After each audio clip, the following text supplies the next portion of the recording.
तो दोस्तों, आपको बाजार के समोसे और कचौरी बिना फीके लगने वाले हैं जब आप घर पे एकदम खस्ता और देख सकते हैं परतदार कचौरी बना के तैयार करेंगे। ये नाश्ता दिखने में ऊपर से जितना बढ़िया लग रहा है, खाने में बहुत ही मजेदार बन के तैयार होता है। ऊपर से जितना क्रिस्पी है, अंदर से उतनी ही चटपटी स्टफिंग के साथ ये बहुत ही मजेदार नाश्ता बन के तैयार होता है। सिर्फ 10 मिनट में आप प्लेट भर के नाश्ता बना सकते हैं और परिवार के साथ एंजॉय कर सकते हैं। तो चलिए झटपट देख लेते हैं इस लाजवाब रेसिपी को। तो फ्रेंड्स, रेसिपी पसंद आए तो वीडियो को लाइक और मेरे चैनल को सब्सक्राइब करना बिल्कुल ना भूलें। आज मैं नाश्ते को मैदे के साथ बनाने वाली हूँ। आप चाहें तो गेहूं के आटे के साथ भी बना सकते हैं। तो 1 कप मैदे के साथ मैंने 1 चम्मच तेल ले लिया है और अब इसमें ले लेंगे अपने स्वाद अनुसार चुटकी भर नमक। और चलिए सारी चीज़ों को एक बार बढ़िया से हम मिक्स कर लेते हैं। तो देख सकते हैं सारी चीज़ें बढ़िया से मिक्स हो चुकी हैं। तो चलिए झटपट इससे हम आटा बना के तैयार कर लेते हैं। और अब 1 गिलास मैंने पानी ले लिया है। थोड़ा थोड़ा पानी डालते हुए हमें आटे को एकदम सेमी हार्ड सा बना के तैयार करना है। तो देख सकते हैं हमारा बढ़िया सा आटा तैयार हो चुका है। इसको 2 से 3 मिनट इसी तरीके से मसलते हुए हम मुलायम कर लेंगे। और मैं आप लोगों को इसका टेक्सचर दिखाती हूँ। बिल्कुल इस तरीके से हमें अपने आटे को रेडी करना है। तो चलिए हमारा आटा रेडी हो चुका है। इसको अभी हम कवर करके 5 मिनट के रख देते हैं साइड में और तब तक हम स्टफिंग बना के तैयार कर लेते हैं। तो इसकी स्टफिंग बहुत ही झटपट बन के तैयार हो जाती है। उसके लिए देख सकते हैं मैंने 2 उबले हुए आलू ले लिए हैं और आलू को इस तरीके से हम झटपट छील के तैयार कर लेते हैं। देख सकते हैं झटपट मैंने अपने दोनों आलूओं को छील के रेडी कर लिया है। तो आलू हमारे छिल चुके हैं और अब चलिए हाथों से इसको मोटा मोटा हम मैश कर लेते हैं। तो लीजिए झटपट मैंने आलूओं को अच्छे से मैश कर लिया है।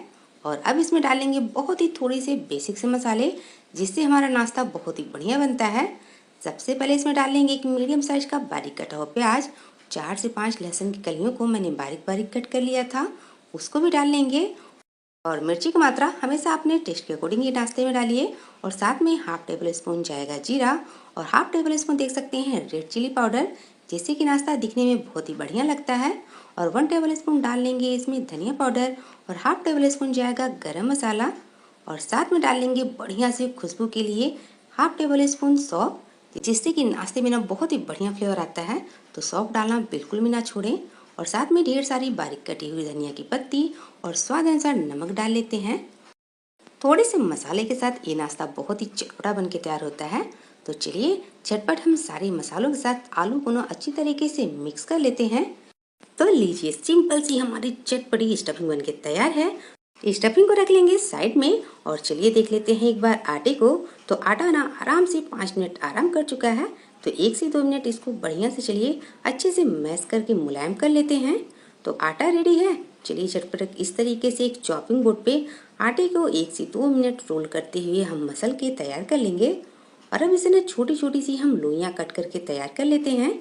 तो देख सकते हैं 1 कप मैदा से हमारी 6 लोइयाँ बन के तैयार हो चुकी हैं। सभी को रख लेते हैं बगल में और चलिए एक लोई से पेड़ा बना के तैयार कर लेते हैं। तो मैं आप सभी को इसकी साइज को दिखाती हूँ। जिस तरीके से हम नॉर्मल रोटी बनाते हैं बिल्कुल उसी साइज की मैंने पेड़े को तैयार किया है। और अब आटा इस पर छिड़कते हुए चलिए इसकी नॉर्मल साइज की बड़ी सी रोटी बना के तैयार कर लेते हैं। तो एक बहुत ही आसानी से बेल के तैयार हो जाता है। आप चाहें तो इसको बेलने के लिए ऑयल का भी यूज़ कर सकते हैं। तो इस तरीके से देख सकते हैं रेगुलर साइज की हमारी पतली सी रोटी बनके तैयार हो चुकी है। तो हमारी एक रोटी बनके तैयार हो चुकी है। तो चलिए फ्रेंड्स, इसी तरीके से बचे हुए सारे पेड़े से हम रोटियां बना के तैयार कर लेते हैं। तो झटपट मेरी सारी रोटी तैयार है।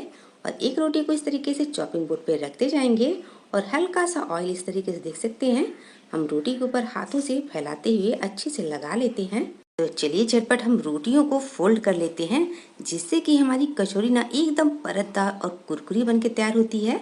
तो इस तरीके से हम रोटियों को फोल्ड करते जाएंगे। तो अगर आप चाहते हैं कि आपका नाश्ता एकदम खस्ता परतदार बने तो ये मेथड करना बहुत ज़्यादा ज़रूरी है। इसके लिए वीडियो आप लास्ट तक देखिए। और अब इस तरीके से बनाए हुए हम पट्टी को चलिए इस तरीके से फोल्ड कर लेते हैं। देख सकते हैं बहुत ही आसानी से फोल्ड हो जाता है।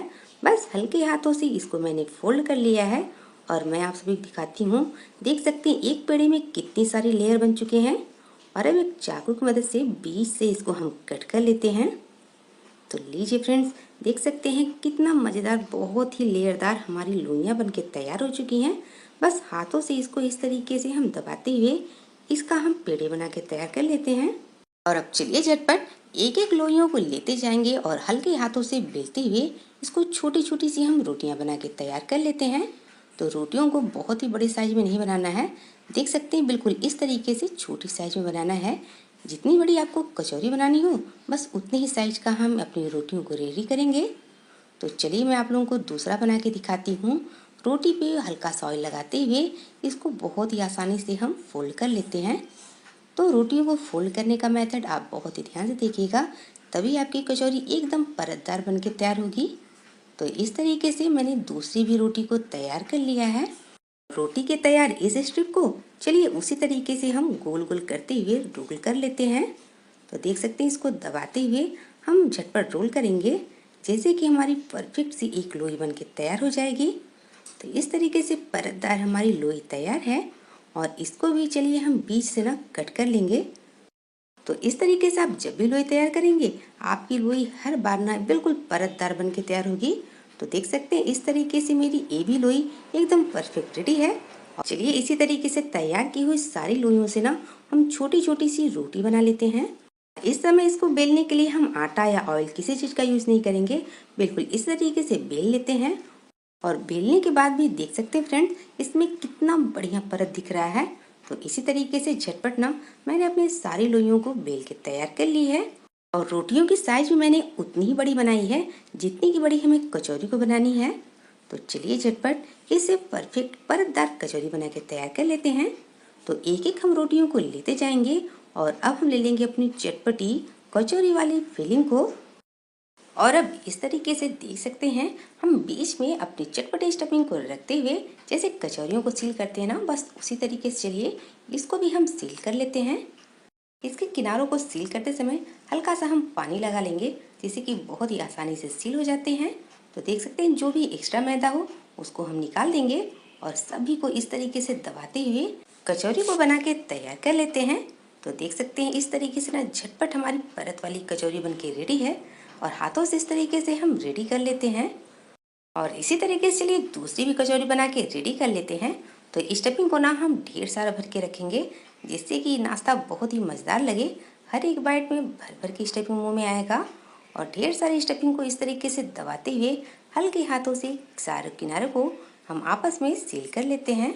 और इस तरीके से देख सकते हैं बहुत ही झटपट हमारी कचौरी रेडी है। तो 5 मिनट में मैंने अपनी सारी कचौरियों को झटपट रेडी कर लिया है। तो आप इन कचौरियों को ना फ्रिज में बना के हफ्ते भर के लिए स्टोर करके रख सकती हैं। ये बिल्कुल भी खराब नहीं होता।